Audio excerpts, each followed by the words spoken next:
Dear sailors and friends of sailing, I have the pleasure to introduce you my dear colleague from Iceland, the president of Sailing Federation of Iceland, Mr. Ulfur, and please say your last name. Hrobjartsson, so I think it's a theme here to have difficult last names. Yes, we have.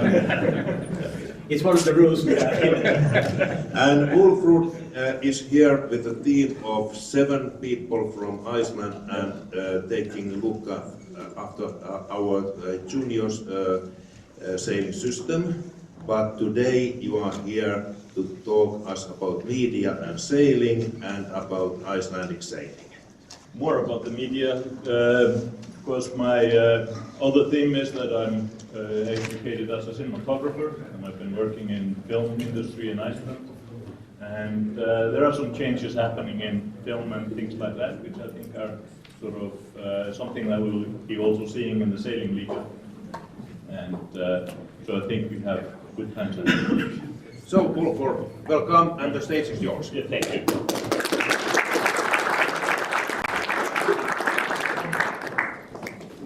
Yeah, as I said, I am involved in filming and film industry in Iceland, which is as big as the sailing scene, which you all know of.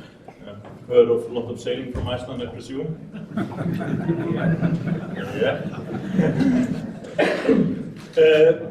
Some of you may have heard a story of 2 salesmen who went to Africa in the 1900s to sell some shoes.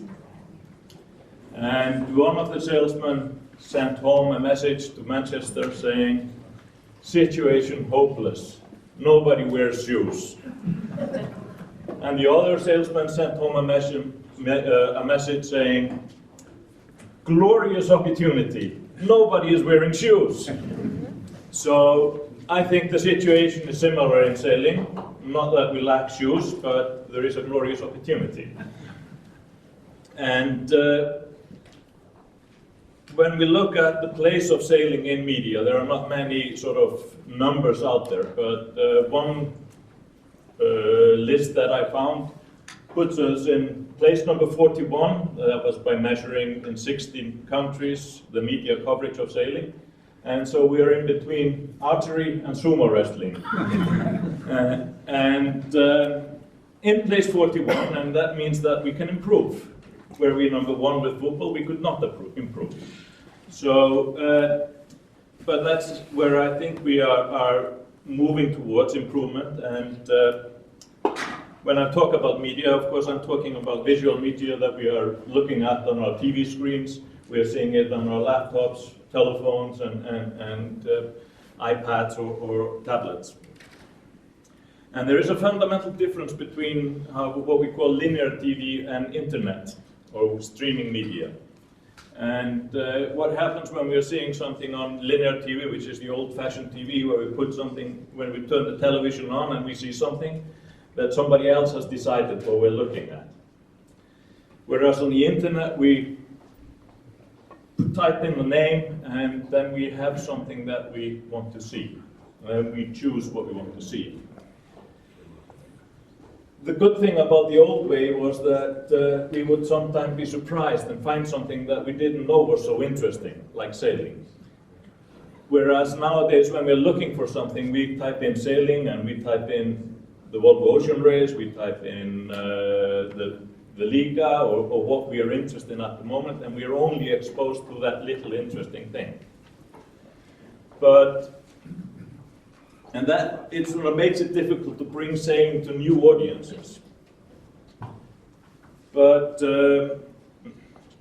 I think that there is a chance of changing that, and we saw that with, next slide is this one here. All of a sudden, lots of people became interested in a sport that they knew nothing about. I never had as many friends asking me about sailing after this started coming out on the internet, which changed everything.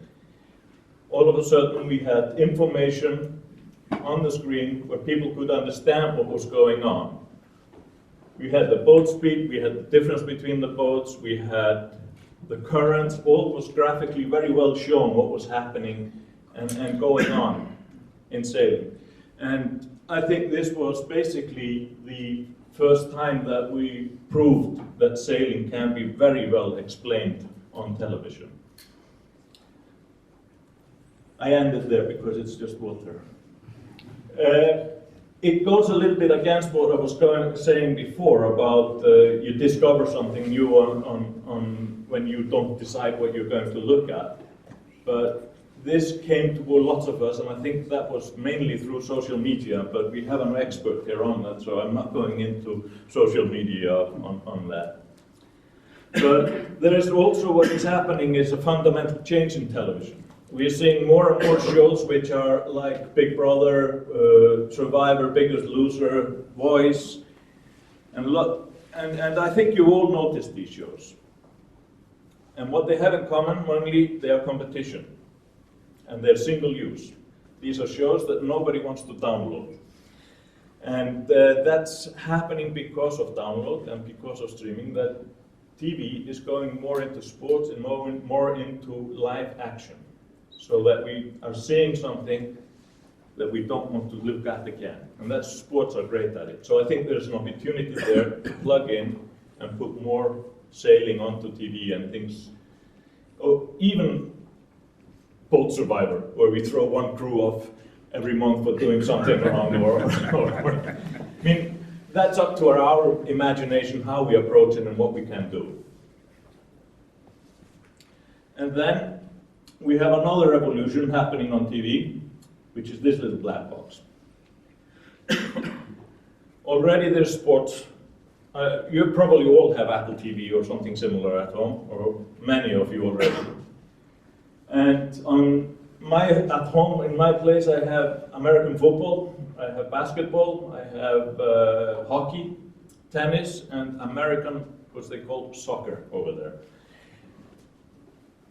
I think that we should be able to put together all the little television shows that we are watching on YouTube now, which are quite many, and if we could bring them all together into a place like on the Apple TV or something like that, then we would be able to broadcast all year round something about sailing, which everybody could plug into and watch and enjoy. And this is sort of the technical, or sort of the television side of it.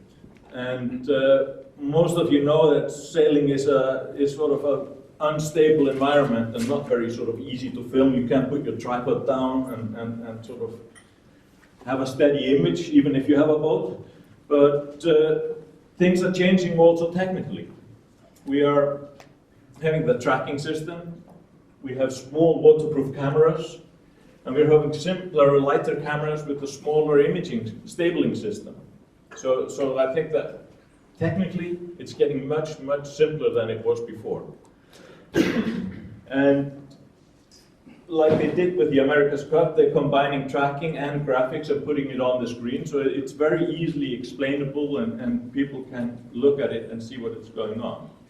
But what we have as a problem, I think, at the moment, that the shows that are being broadcast are very different in quality.